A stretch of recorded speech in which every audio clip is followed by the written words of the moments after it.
வாசிங்க சங்கீதங்களின் புஸ்தகம் 68ஆம் சங்கீதம் 6ஆம் வசனத்தை எடுத்தவர்கள் வாசிங்க.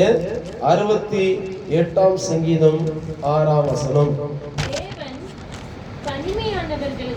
தேவன் தனிமையானவர்களுக்கு வீடு வாசல் ஏற்படுத்தி கட்டுண்டவர்களை விடுதலையாக்குகிறார்.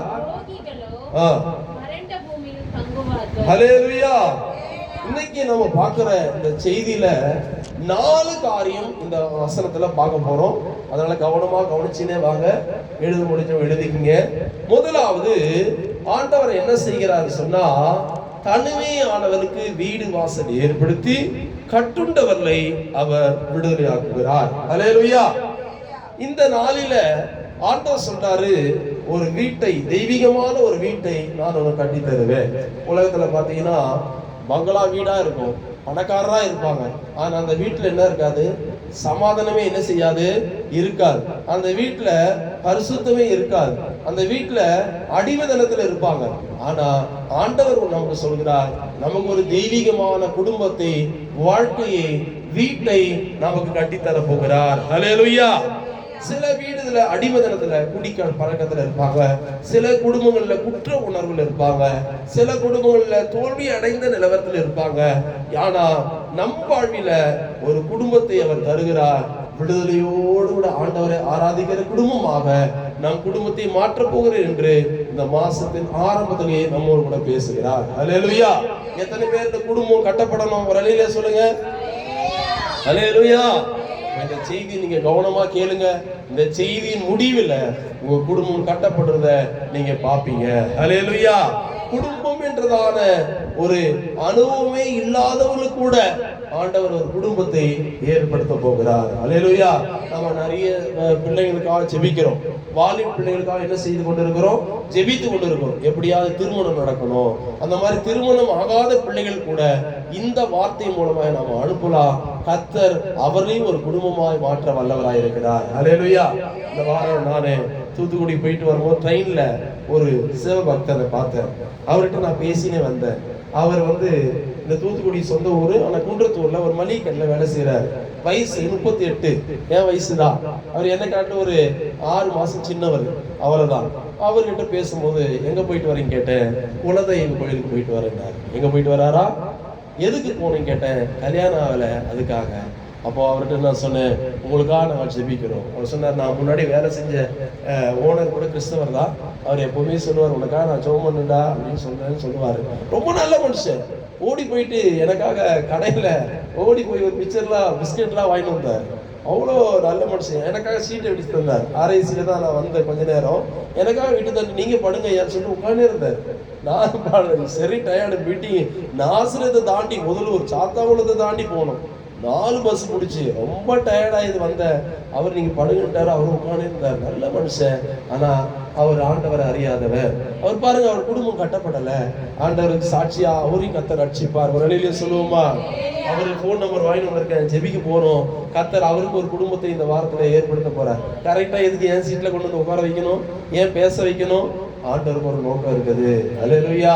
கர்த்தர் ஒரு அற்புதத்தை இப்படிப்பட்ட குடும்பங்களுக்கு செய்ய போகிறார். சரி, இந்த வசனத்திலிருந்து 4 சத்தியத்தை உங்களுக்கு சொல்ல போறேன். முதலாவது அதே வசனத்தை வாசிங்க. 68ஆம் சங்கீதம் 6ஆம் வசனம் வாசிங்க.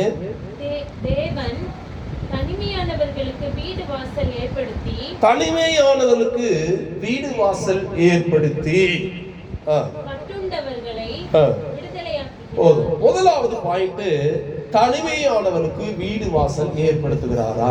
அல்லேலூயா சொல்லுங்க. ஒரு குடும்பமா தான் இருப்பாங்க, ஆனா அதுல தனியா இருப்பாங்க. அந்த குடும்பத்தோடு சேர மாட்டாங்க. தனிமையா வாழ்வாங்க. அப்படிப்பட்டவருடைய வாழ்க்கையில அந்த தனிமையை ஆண்டவர் மாற்ற போகிறேன் என்று சொல்கிறார். தனிமைன்னா என்ன தெரியுங்களா? அன்பில்லாம புருஷன் மனைவியா தான் இருப்பாங்க. அக்கா தங்கச்சி இருப்பாங்க. அண்ணன் தம்பி இருப்பாங்க. ஒருத்தருக்குள்ள என்ன இருக்காது? ஒரு அன்பே இருக்காது. ஒருத்தருக்குள்ள என்ன இருக்காது? ஒரு அன்பில்லாத ஒரு வாழ்க்கையாக இருக்கும். என்னன்னு சொன்னா கைவிட்டுருவாங்க. அண்ணன் தம்பிக்கு இருப்பாங்க, சொத்து சுகம் இருக்கும், எல்லாம் இருக்கும். ஆனா நம்ம நிற்கதியா நிற்கும் போது நம்மளை யாருமே என்ன செய்ய மாட்டாங்க? ஆதரிக்க மாட்டாங்க. கைவிடப்பட்டதான ஒரு சூழ்நிலை வழியாக ஒருவேளை நாம் கடந்து செல்லலாம். இல்லைன்னா நிராகரிக்கப்பட்ட, நீ எல்லாம் எதுக்கும் லாக்கி என்னது கிடையாது, நீ எதுக்குமே பிரயோஜனம் இல்லை அப்படின்னு நம்ம குடும்பத்துல நிராகரித்து நம்மை தள்ளக்கூடிய ஒரு விதத்துல கூட நாம் இருக்கலாம். இல்லைன்னு சொன்னா ஒடுக்கப்பட்ட ஒரு வாழ்க்கை, எல்லாரையும் நேசிப்பாங்க வீட்டுல, நம்மளை மட்டும் என்ன செய்வாங்க, ஒடுக்கி வைக்கிற ஒரு அனுபவத்தின் வழியாக நாம் கடந்து செல்லலாம். எதிர்பார்க்கிற ஒரு அன்பு நம்ம குடும்பத்துல கிடைக்காது இருக்கும்.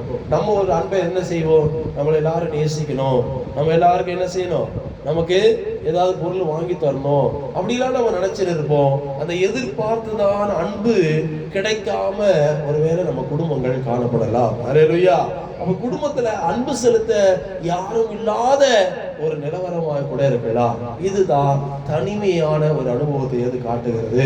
இந்த மாசத்துல ஆகஸ்ட் மாசத்துல ஆண்டவர் நம்மோடு கூட பேசுகிறார். அந்த தனிமையை நீக்கி அன்பு நிறைந்த ஒரு குடும்பமாக நம்முடைய குடும்பத்தை இணைக்க இயேசு வல்லவராய் இருக்கிறார். எத்தனை பேர் விசுவாசிக்கிறீங்க? ஒரு அல்லேலூயா சொல்லுவோமா? அல்லேலூயா. அப்போ எனக்கு அன்பே கிடைக்கல, அன்பு செலுத்த யாருமே இல்ல அப்படின்னு ஒரு தனிமையின் பாதையில நீங்க ஒரு வேலை போய்கொண்டிருக்கலாம். உங்க வாழ்க்கையில பல விரக்தியின் பாதையில போய்கொண்டிருக்கலாம்.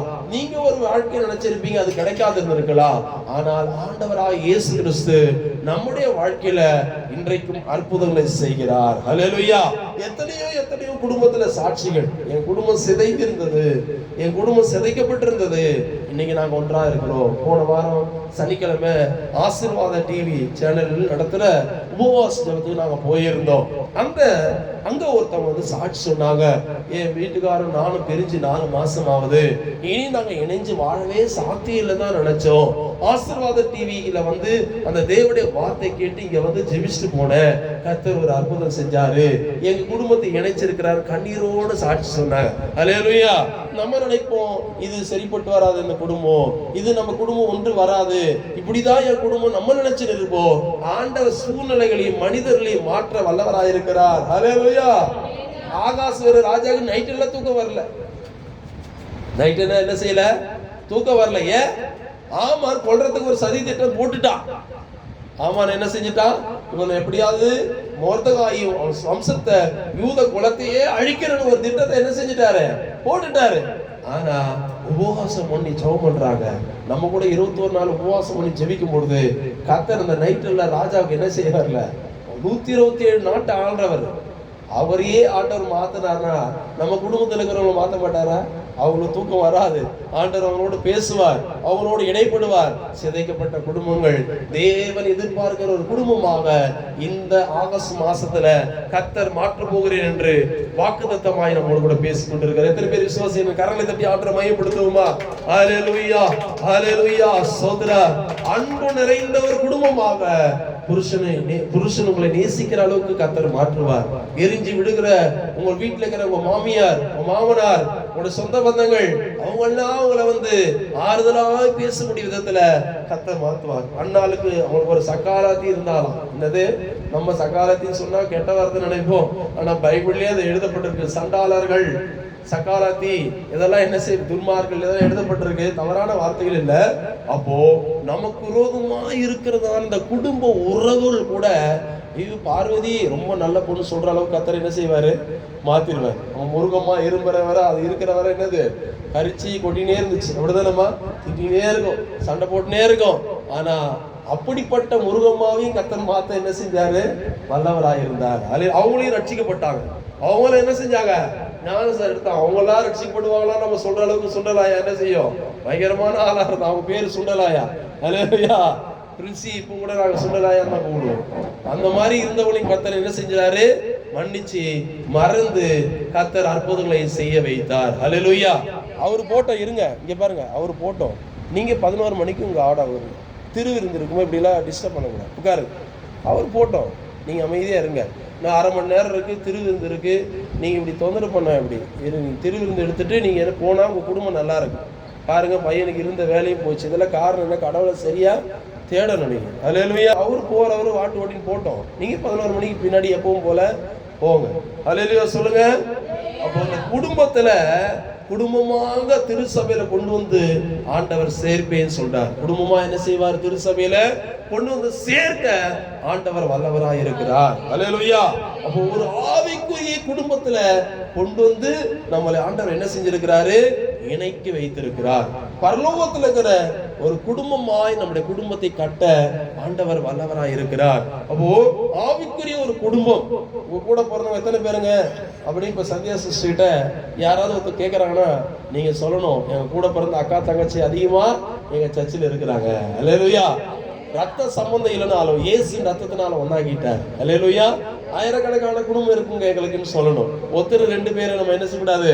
சொல்லக்கூடாது. ஆண்டவர் அப்படி கர்த்தர் மாற்று தியாகி தானே அண்ணன் பேரு.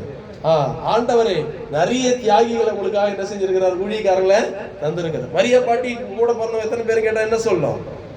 எனக்கு ஒரு தங்கச்சி ரூத் இருக்குது, ஒரு தம்பி, ஒரே ஒரு தம்பி இயேசு இருக்கிறான், அதெல்லாம் சொல்லக்கூடாது. என் கூட பிறந்த சபையில இருக்கிறவங்களாம் என் கூட பிறந்தவங்க, அக்கா தங்கச்சிங்க, ஏசப்பா அந்த குடும்பத்துல என்ன இணைச்சிருக்கிறாரு. அல்லேலூயா. இந்த ஒரு தெய்வீகமான குடும்பம். இது நினைக்கலாம் கொஞ்சம் பேர் தானே இருக்கலாம். ஆண்டவர் பெருசா கொஞ்சத்தை பெருசுபடுத்த வல்லவராய் இருக்கிறார். அப்போ நம்ம சபையில கொண்டு ஒரு காலத்துல பாவத்துல இருந்தோம், ஒரு காலத்துல இயேசு அறியாத இருந்தோம், ஒரு காலத்துல இயேசுனா தெரியாம இருந்தோம். நம்மை கொண்டு வந்து ஆண்டவர் இந்த சபையில அடிமைத்தனத்தில் இருந்த நம்மை ஒரு சபையில கொண்டு வந்து வச்சிருக்கிறாரு. ஒரு குடும்பமாய் நம்மை வைத்திருக்கிறார். ஒரு அல்லேலூயா சொல்லுவோமா? அல்லேலூயா. 27ஆம் சங்கீதம் 10ஆம் வசனத்துல வாசிக்கும் பொழுது, வாசிங்க 27ஆம் சங்கீதம் 10ஆம் வசனம்.